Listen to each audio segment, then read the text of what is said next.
Soy Carlos Dada, director de El Faro. Hacer periodismo en Centroamérica es cada vez más difícil. Trabajamos bajo acosos, amenazas y detenciones arbitrarias por parte de regímenes que necesitan ocultar su corrupción, sus abusos de poder y sus pactos mafiosos. Informarte con El Faro es gratis. Hacer El Faro no. Demanda muchos recursos. Si nuestro trabajo te parece importante, ayúdanos a seguirlo haciendo. Unite como suscriptor en nuestro programa de excavación ciudadana. Ingresa a apoya.elfaro.net. Gracias. Soy Graciela Barrera. Es 6 de junio. Hoy en el resumen, Salvemos el Espino, la campaña ciudadana que el gobierno decidió ignorar.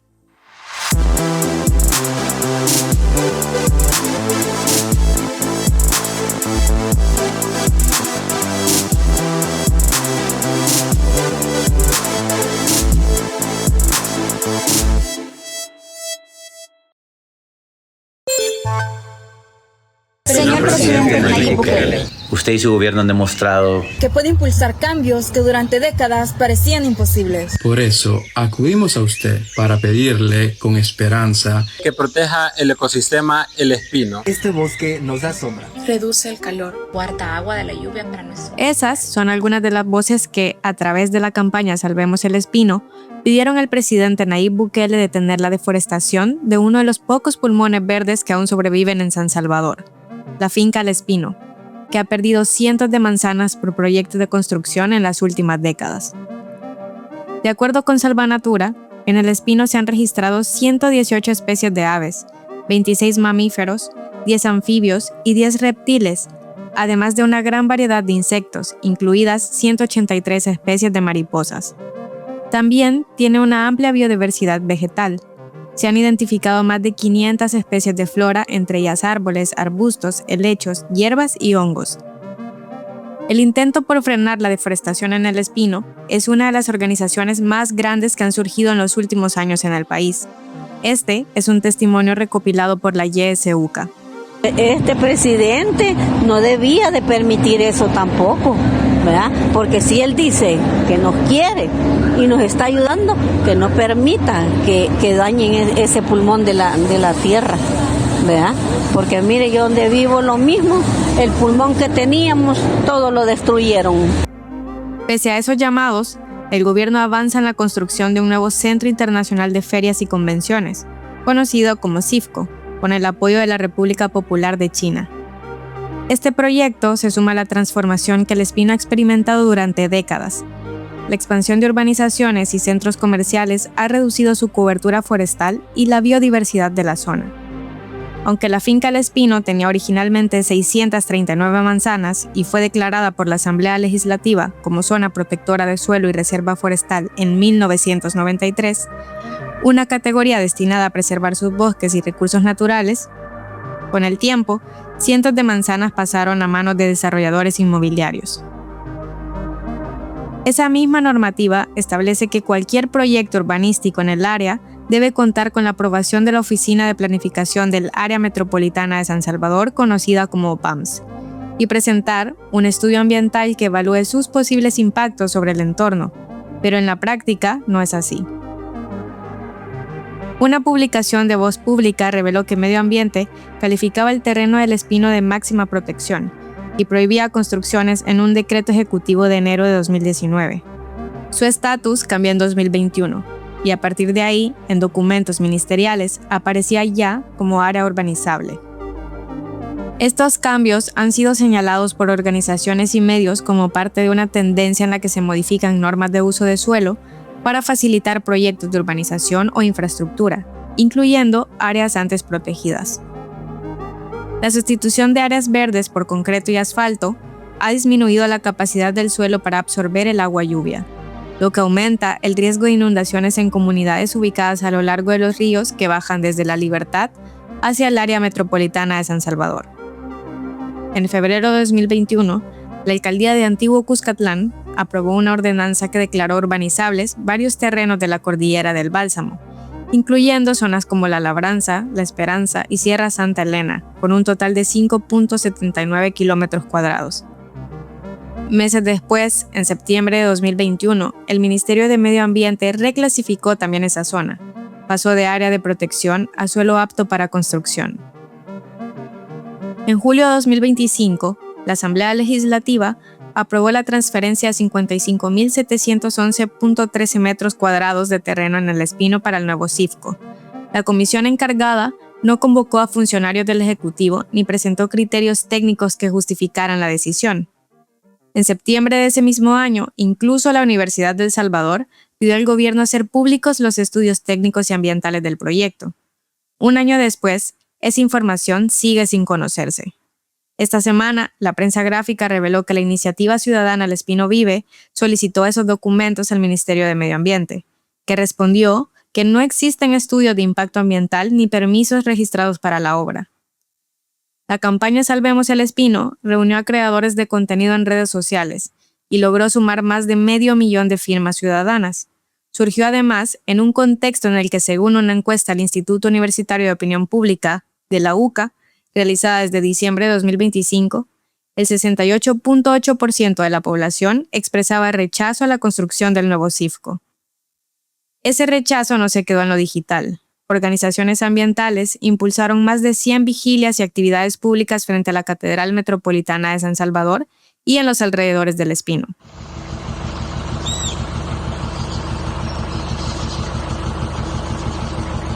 Aún así, la noche del 27 de mayo, maquinaria pesada ingresó al terreno e inició la tala en el área intervenida.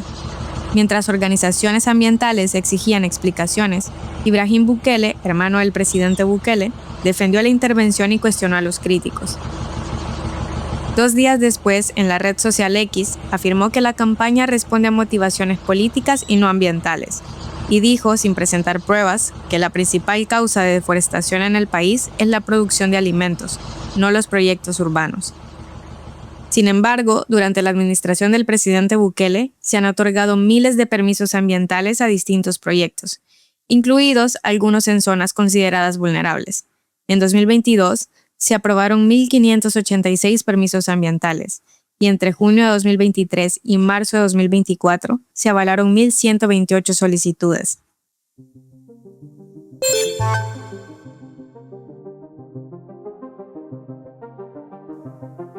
En los primeros 5 meses de 2026, al menos 81 cadáveres fueron encontrados en distintos puntos de El Salvador, según un registro de la cuenta Desaparecidos SOS publicado por la prensa gráfica. Algunos aparecieron en quebradas, otros a la orilla de ríos, dentro de viviendas o en predios baldíos. En al menos 26 casos tenían señales de una muerte violenta. Durante el mismo periodo, la Policía Nacional Civil reportó oficialmente 33 homicidios, se lee en la nota de la prensa gráfica. El mes con más hallazgos fue mayo, con 25 cadáveres encontrados. Le siguieron febrero con 20, marzo con 15, enero con 14 y abril con 7. Entre los casos registrados hay personas reportadas como desaparecidas por sus familiares días antes de ser encontradas sin vida.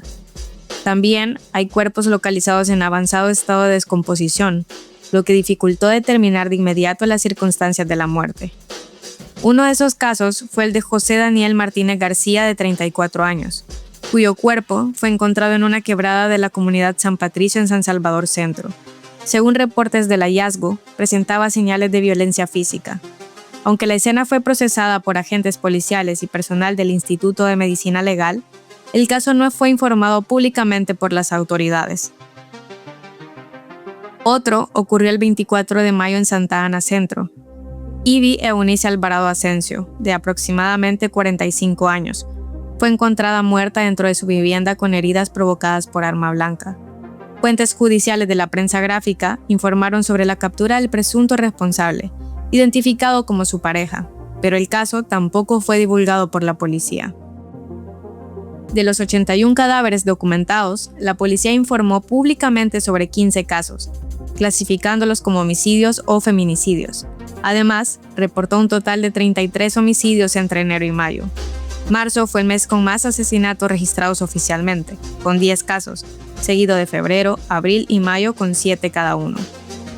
Marvin Reyes, secretario general del Movimiento de Trabajadores de la Policía, sostiene que muchos hallazgos son registrados inicialmente como muertes por determinar o muertes por otras causas mientras avanzan las investigaciones y se realizan las autopsias correspondientes.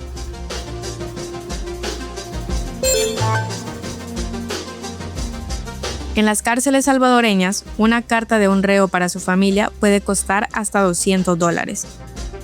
Un reportaje de Ciclos Cap reconstruye cómo familiares de personas detenidas bajo el régimen de excepción pagan a intermediarios conocidos como cables para recibir mensajes escritos a mano desde los centros penales. En muchos casos, esas cartas son la única prueba de vida que tienen frente al hoyo negro de las cárceles del régimen que no permite las visitas a reos. Y son, además, la escasa información no oficial sobre el estado de sus familiares. El reportaje recoge cartas enviadas entre 2022 y 2025. En ellas, los detenidos piden artículos básicos, preguntan por sus procesos judiciales y envían noticias sobre otros internos. También aparecen referencias constantes al miedo al abandono y a las dificultades de sobrevivir dentro de las cárceles. Las familias consultadas describen un sistema informal en el que empleados penitenciarios o personas vinculadas a ellos cobran por hacer llegar mensajes hacia el exterior. Según el reportaje, las tarifas pueden oscilar entre $50 y $200 por carta. Efren Lemus, Gabriela Cáceres y Sergio Arauz revelaron en 2025 que en las cárceles del régimen ha surgido un esquema de corrupción que involucra a abogados y custodios de los penales. Los periodistas documentaron 7 casos de familiares de detenidos que han pagado para ingresar a las cárceles, enviar cartas o incluso un reo fue internado en un hospital a pesar de no padecer ninguna enfermedad. En los casos documentados por este periódico, la red corrupta enquistada en el sistema penitenciario ganó $48,620.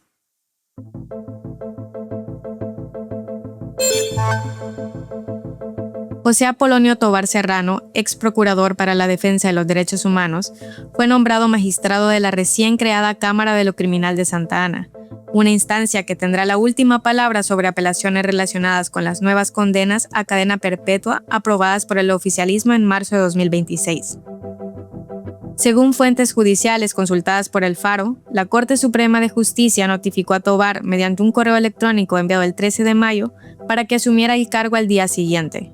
Su nombramiento ocurrió sin convocatoria pública y sin que la Corte explicara los criterios utilizados para designarlo. La Cámara integra la nueva jurisdicción de lo criminal creada tras las reformas que habilitaron la cadena perpetua para delitos como homicidio y violación, incluyendo casos que involucren a adolescentes desde los 12 años.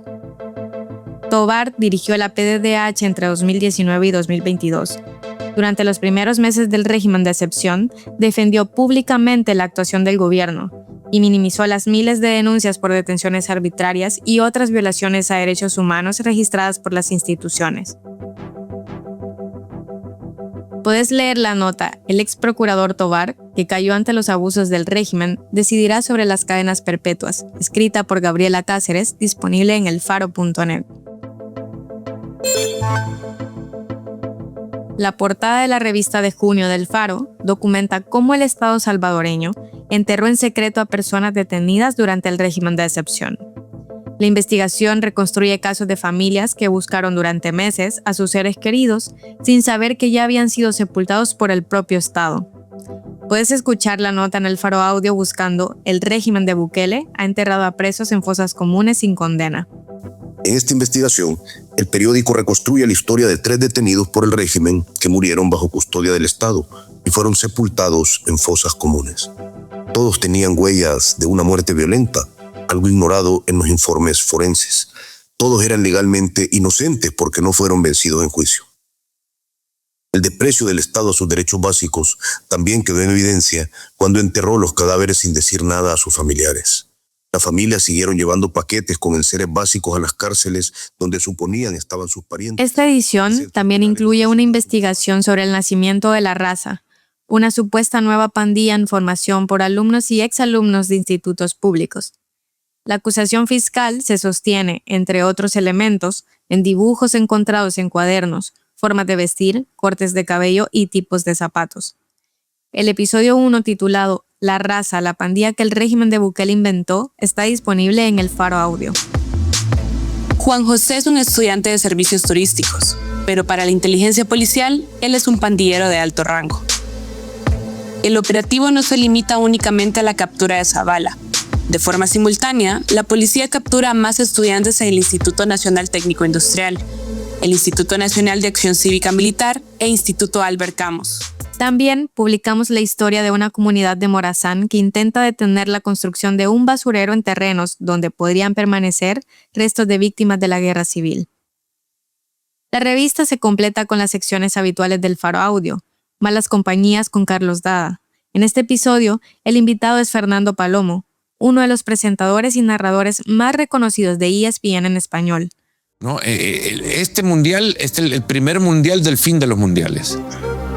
A ver, ¿qué quiere decir del fin de los mundiales? Están exprimiendo tanto la vaca que la van a dejar sin leche. La gallina de los huevos de oro va a dejar de poner.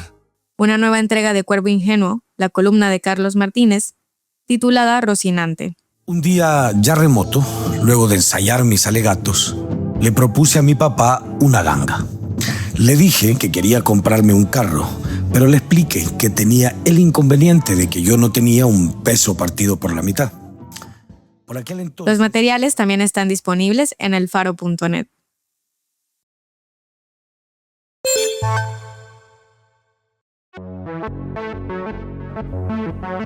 En la nota de Centroamérica, Gabriel Labrador explica el acuerdo militar entre Guatemala y Estados Unidos y la incertidumbre por posibles ataques militares conjuntos.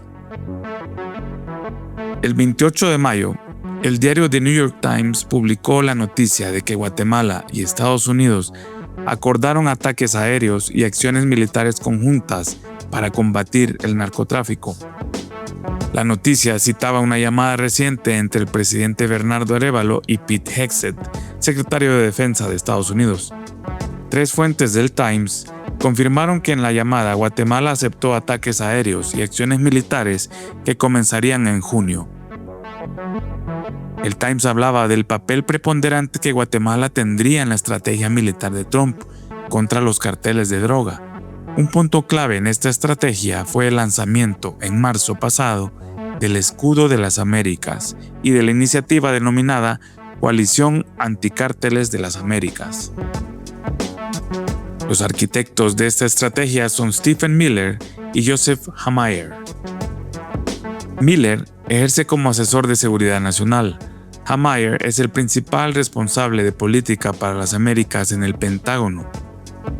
Los objetivos de este equipo son normalizar la presencia de tropas estadounidenses y drones en la región y ejecutar una estrategia de pinza sobre México, país que Trump definió como el epicentro de los cárteles de droga en marzo. El gobierno de Guatemala reaccionó a la publicación del Times. Su respuesta fue inmediata.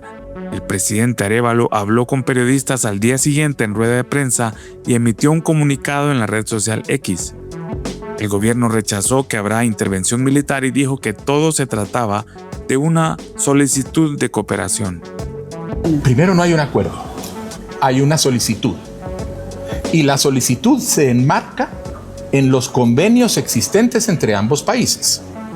El único que puede autorizar operaciones donde haya soldados en operaciones militares en el territorio es el Congreso de la República, con 2/3 partes.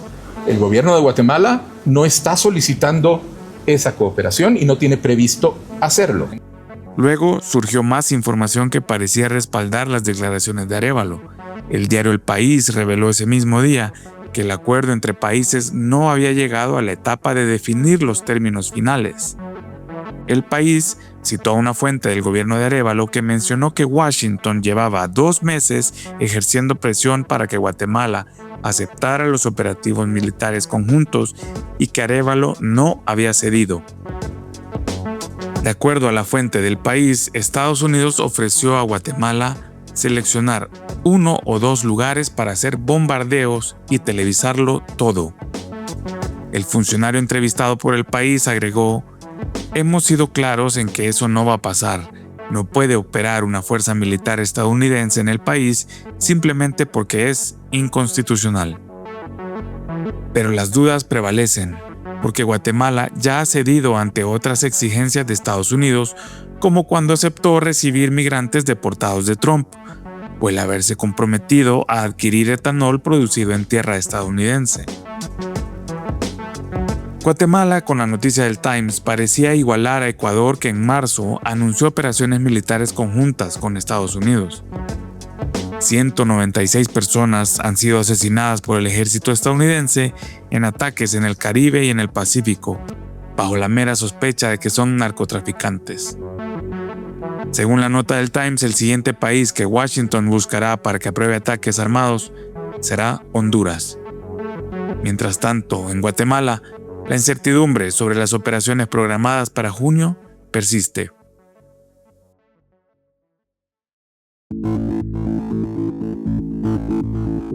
Aquí termina el episodio de hoy del Resumen, un podcast original del Faro Audio. Suscríbete en Spotify, YouTube, Apple Podcasts o iHeartRadio.